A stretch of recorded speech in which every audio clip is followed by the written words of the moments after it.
Assalamualaikum warahmatullahi wabarakatuh. Halo para pemirsa dan subscriber Rama Herbal dimanapun Anda berada, selamat datang dan selamat bergabung kembali di channel kami.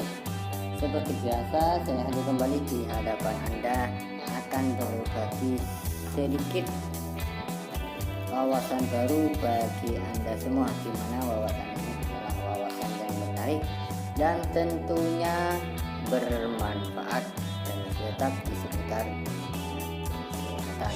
Nah, di video kali ini saya akan berbagi tentang apa yang bisa bikin punya istri Anda atau suami Anda keluar hingga berkali-kali lebihnya secara alami tanpa harus menggunakan obat-obat yang berefek samping.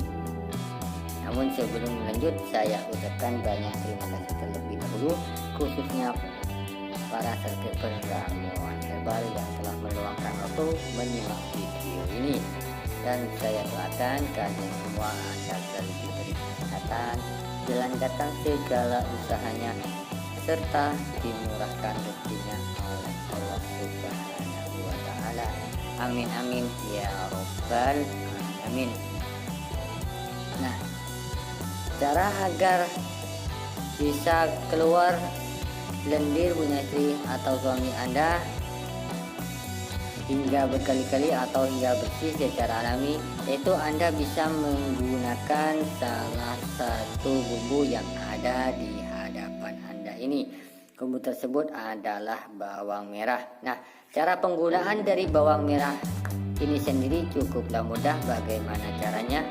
Yuk simaklah video ini hingga selesai. Namun sebelum lanjut, bagi Anda para pemirsa yang belum berlangganan channel kami, Anda bisa berlangganan terlebih dahulu karena gratis, yaitu dengan cara menekan tombol subscribe yang ada di bawah video ini. Kemudian Anda aktifkan tombol loncengnya yang ada di sebelah kanan agar Anda tidak ketinggalan jika ada video terbaru dari channel kami. Baiklah pemirsa, terima kasih, kita lanjut ke caranya. Cara penggunaan dari bawang merah ini cukuplah mudah, yaitu Anda tinggal mengkonsumsinya atau menggunakannya sebagai menu masakan Anda sehari-hari, namun jangan dihaluskan, melainkan Anda konsumsi secara mentah, seperti halnya Anda sedang memakan sate yang dicampur irisan bawang merah ini. Konsumsilah secara rutin dan berkala. Insya Allah lendir-lendir yang ada di tenggorokan Anda atau di area lainnya seperti terkena flu akan keluar hingga bersih total, insya Allah. Baiklah pemirsa, itulah sedikit dari kami untuk video ini. Semoga bermanfaat dan sampai jumpa lagi di video